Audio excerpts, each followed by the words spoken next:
আসসালামু আলাইকুম ওয়া রাহমাতুল্লাহি ওয়া বারাকাতুহু। জুমাতুল বিদা আজ। পবিত্র মাহে রমজানের শেষ শুক্রবার আজ। জুমাতুল বিদা, আরবিতে বিদা শব্দের অর্থ শেষ।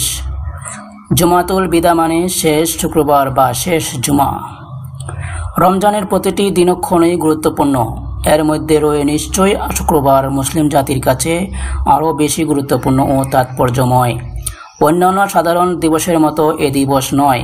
লাইলাতুল কদর যেমন হাজার মাসের চেয়ে উত্তম, তেমনিভাবে প্রতিটি জুমাও অন্যান্য বারের তুলনায় অনেক বেশি ও তাৎপর্যপূর্ণ। রমজানের শেষ জুমা তো একটি বছরের জন্য আর পাওয়া যাবে না, তাই মুমিন রমজানের শেষ জুমায় আমলে তৎপর হয়ে ওঠে।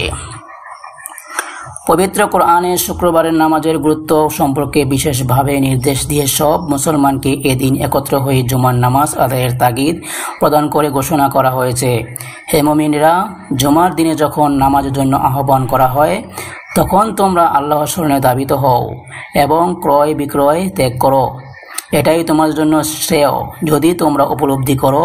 সূরা আল জুমা আয়াত নম্বর 9। তাই স্বাভাবিকভাবেই এই দিনটি গুরুত্বপূর্ণ। আর রমজানে তো বলার অপেক্ষা রাখে না। রমজানের প্রতিটি জুমাই মুমিন অনেক আড়ম্বরের সঙ্গে উদযাপন করে, পালন করে, নিজেকে পাক সাফ করে নিতে নিরন্তর প্রয়াস চালায়। কারণ হযরত মুহাম্মদ সাল্লাল্লাহু আলাইহি ওয়াসাল্লাম বলেছেন, যে মুসলমান রমজান মাস পেল কিন্তু সারা বছরের গুনাহ মাফ করে নিতে পারল না, তার মতো হতভাগা আর নেই। ইবনে মাজাহ।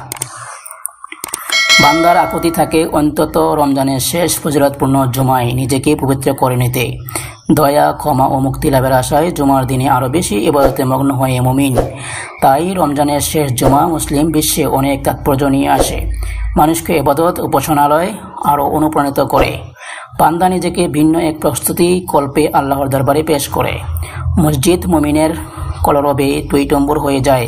আল্লাহ তাআলা আমাদের শেষ জুমার তাৎপর্য গ্রহণ করা তৌফিক দিন। আমিন।